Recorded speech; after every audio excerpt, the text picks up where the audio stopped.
Buonasera e ben ritrovati con le informazioni di Telefriuli. In apertura del nostro telegiornale la cronaca con il colpo messo a segno nell'abitazione del centrocampista bianconero Wallace. Nella serata di ieri, proprio mentre il centrocampista stava giocando Udinese-Lecce, presi abiti griffati, orologi preziosi per 200.000 euro. Il servizio.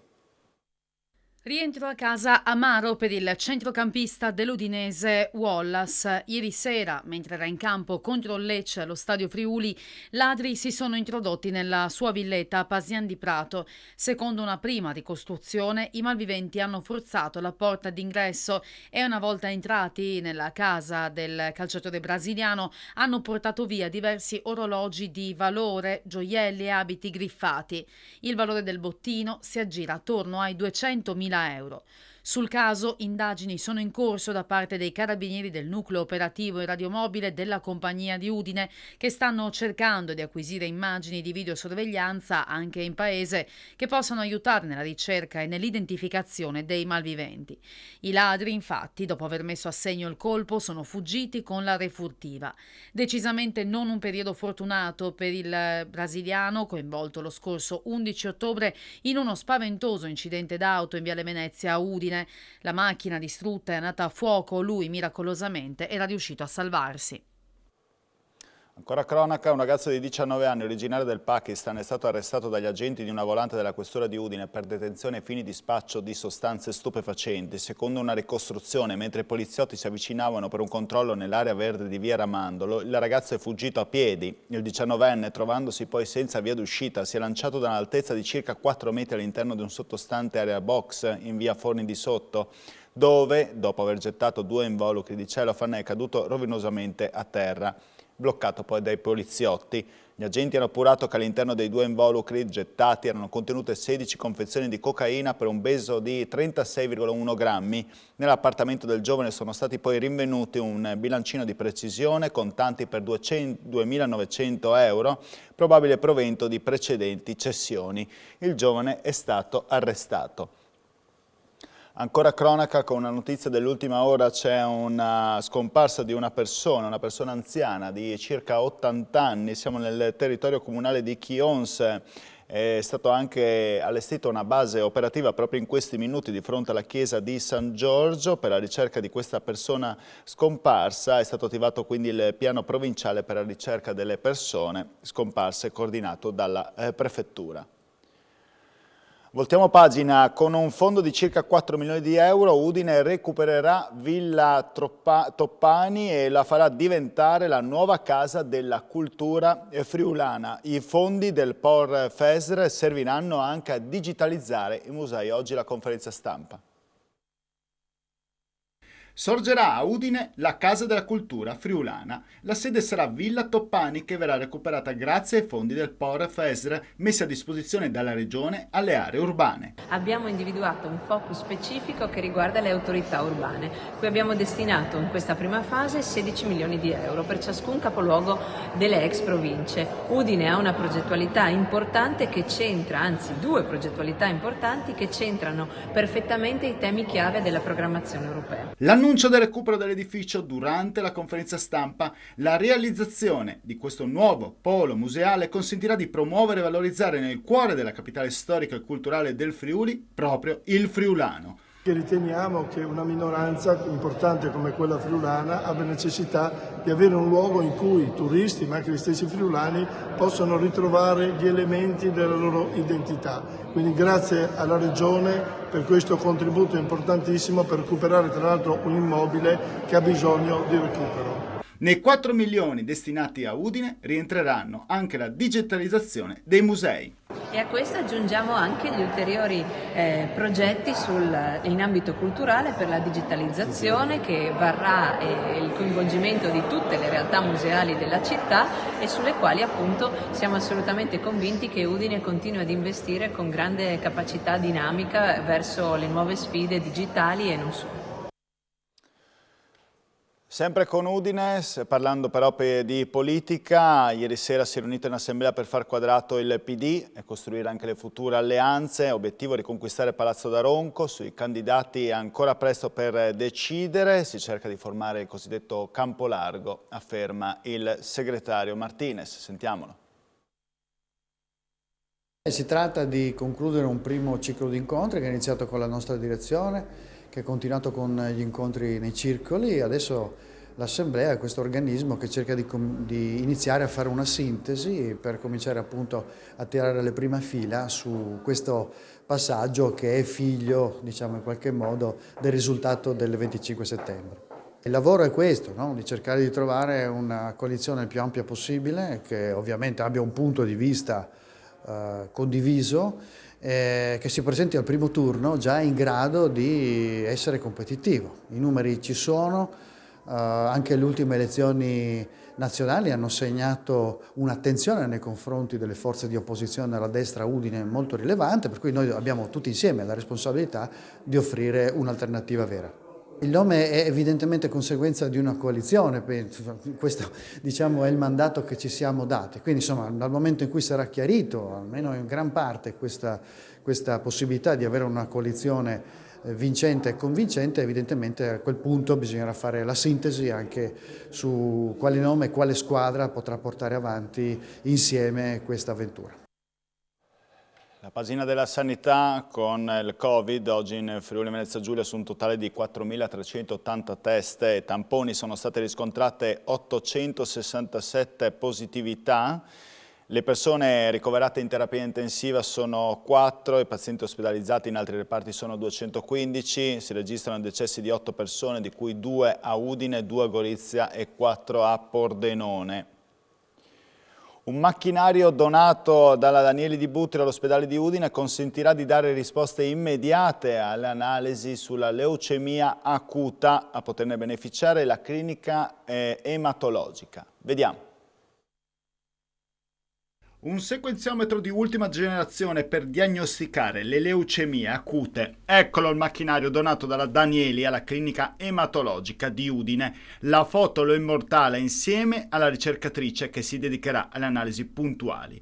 La presentazione oggi all'ospedale. Queste apparecchiature consentono di analizzare un numero incredibile di mutazioni acquisite, cioè alterazioni del materiale genetico nelle cellule del sangue, e queste alterazioni generano le leucemie. Il reparto ogni anno gestisce 80.000 prestazioni tra indagini molecolari ed emocromi.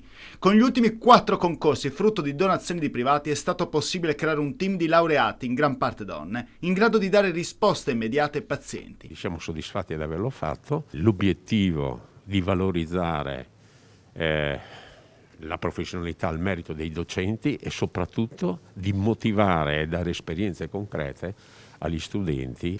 La macchina si compra e fra un anno è diventata vecchia, se ne potrà comprare un'altra.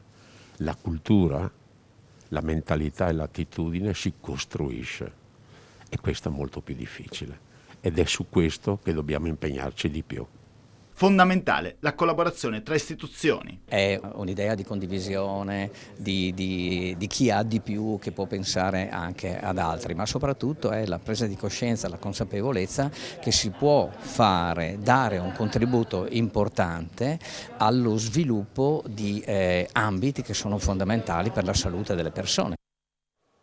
Dal 14 novembre prossimo prenderà avvio all'ospedale di Palmanova l'attività della struttura operativa complessa di clinica, di chirurgia plastica ricostruttiva che sarà diretta da Pier Camillo Parodi. A darne notizia il vice governatore della regione Riccardo Riccardi. L'attività sarà dedicata alla chirurgia ricostruttiva programmata della mammella e alla chirurgia oncologica delle parti molli.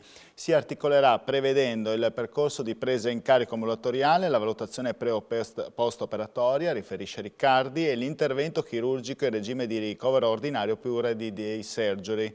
Questo consentirà una significativa riduzione delle liste d'attesa, afferma il vice governatore, che conclude dicendo che sempre più il presidio ospedaliero di Palmanova diventa punto di riferimento per le cure specialistiche. Andiamo alla Tisana. 56 anni fa finì sott'acqua la cittadina della Bassa Friulana per la drammatica alluvione che costò la vita a 4 persone. Per ricordare quell'evento, il gruppo comunale di protezione civile di Latisana ha organizzato un'esercitazione speciale fiume tagliamento insieme al distretto latisanese, al destratore, al Friuli Osiontino e al comune di Rivignano Teora. Andiamo a vedere. Ricorre l'anniversario del 4 novembre 1966, durante il quale purtroppo esondò il tagliamento e ci furono 4 vittime nella città, e quindi è una data particolarmente sensibile. L'attività è un'attività complessa che parte da una pianificazione accurata che ha le sue basi nel piano di emergenza comunale e nella collaborazione con la Direzione Regionale di Protezione Civile. Vede interessati oltre 20 comuni, da Lisonzo al Torre fino al Mar Adriatico, con epicentro Latisana, e interessa particolarmente l'attività di sorveglianza arginale e un'attività di evacuazione di popolazione colpita da un evento alluvionale. Quindi l'intero sistema integrato di protezione civile è messo in potenzialmente allerta al fine di confinare eventuali tracimazioni come i fontanazzi, evacuare la popolazione. Ci saranno dei siti con degli allestimenti di tende, con forniture logistiche di cibo da parte dell'Associazione Nazionale Alpini, l'ANA, e di soccorso e ricerca persone disperse configuranti da parte della Croce Rossa Italiana, che sono tutte componenti fondamentali del sistema integrato di protezione civile, senza le quali il sistema stesso non avrebbe ragione d'essere. Inaugurata oggi a Cividale una mostra che racconta una parte del Medioevo della nostra regione attraverso i risultati di 20 anni di campagne di scavo da parte della Società Archeologica Friulana. Nasce dalla collaborazione tra la Società Friulana di Archeologia e il Museo Archeologico Nazionale di Cividale, la mostra è inaugurata oggi dal titolo Feudatari, Cavalieri Crociati, il castello dei signori di Atems nel Friuli Patriarcale, in esposizione fino al 5 maggio. Il progetto racconta il risultato di 20 anni di campagne di scavo attraverso il coinvolgimento di numerosi studenti da tutta Italia e dal resto d'Europa. Il castello, appartenuto agli Atems, una delle più antiche casate del Friuli Patriarcale, è un punto di osservazione privilegiato sul Medioevo nella nostra regione, con contesti datati dal XII al XIII secolo, un unicum nel panorama dei castelli noti in Friuli Venezia Giulia, che in genere conservano testimonianze più tardive. Una selezione dei materiali archeologici racconta un momento di grande prosperità di questi nobili, e le fonti storiche hanno ricostruito atmosfere e personaggi di un nobile casato che diede alla storia feudatari, cavalieri ma anche crociati di Terra Santa. Come spiega Angela Borzacconi, direttrice del MAN, è stata accolta con favore la proposta della Società Friulana di Archeologia perché parlava di Medioevo e perché mette in luce una cronologia quasi inedita. Inoltre è per noi fondamentale legare il museo al territorio e costruire insieme un'archeologia di comunità. Il biennio nero 1992-1993 è il titolo del libro che racconta i 30 anni di inchiesta sulla massoneria aperta dal procuratore Agostino Cordova contro l'obbedienza del Grande Oriente d'Italia. Oggi il grande maestro Stefano Bisi ha presentato il volume a Udine. Sentiamolo. Il significato di questo libro, cosa trovano i lettori leggendo questo biennio nero 92-93? Trova una storia fatta di pregiudizi. Nel 92, il 20 ottobre, l'allora procuratore di Palmi, Agostino Cordova, mandò i carabinieri al Vascello, sede nazionale del Grande Oriente d'Italia, per sequestrare le liste dei massoni.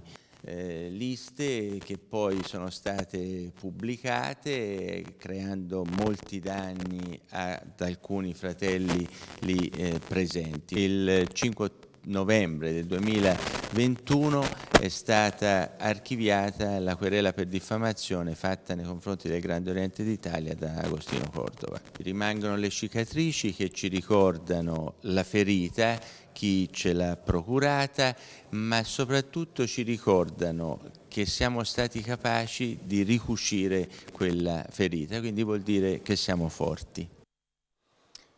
È partito dall'Ara Pacis di Roma il viaggio della Fiamma della Pace verso EIOF 2023. La torcia attraverserà l'Italia per arrivare a Trieste il 21 gennaio, quando si aprirà il Festival Olimpico della Gioventù Europeo ospitato dal Friuli Venezia Giulia. A 80 giorni dall'avvio di EIOF 2023 ospitato dal Friuli Venezia Giulia, alla Rapacis di Roma, ieri sera la cerimonia di accensione della Fiamma della Pace, il via a un viaggio lungo la penisola che si concluderà a Trieste il 21 gennaio con la cerimonia di apertura del Festival Olimpico della Gioventù Europea. Giovanni Malagò, presidente del CONI, si è detto onorato di ospitare in Italia questo evento e in una regione che ha grandi capacità organizzative dimostrate anche a EIOF estivo 2005 a Lignano. C'era anche il presidente del Friuli Venezia Giulia, Massimiliano Fedriga. È una sfida importante perché quello che rappresentano i giochi in questa occasione ha ancora più significato rispetto al passato. Stiamo vivendo una crisi internazionale che ha fatto sì che il dialogo si interrompesse. A lui e al presidente del comitato organizzatore EIOF 2023 Maurizio Dunofer, il presidente del COE ha consegnato l'Ulivo d'Oro Deapax. Poi Sarascatolo, medaglia d'oro ai mondiali giovanili di biathlon, ha acceso la torcia per dare il via al viaggio verso Trieste. Prima delle 10 tappe la Repubblica di San Marino. La torcia viaggerà a bordo del Trachio, sono Friuli Venezia Giulia con la mascotte, la marmotta Cughi e gli altri testimonial della regione. Con Sarascatolo ci saranno Francesco Ceccone e Mara Martini. Questa era anche l'ultima notizia, vi ringrazio per la vostra cortese e fedele attenzione, vi auguro buona serata e buon fine settimana a tutti.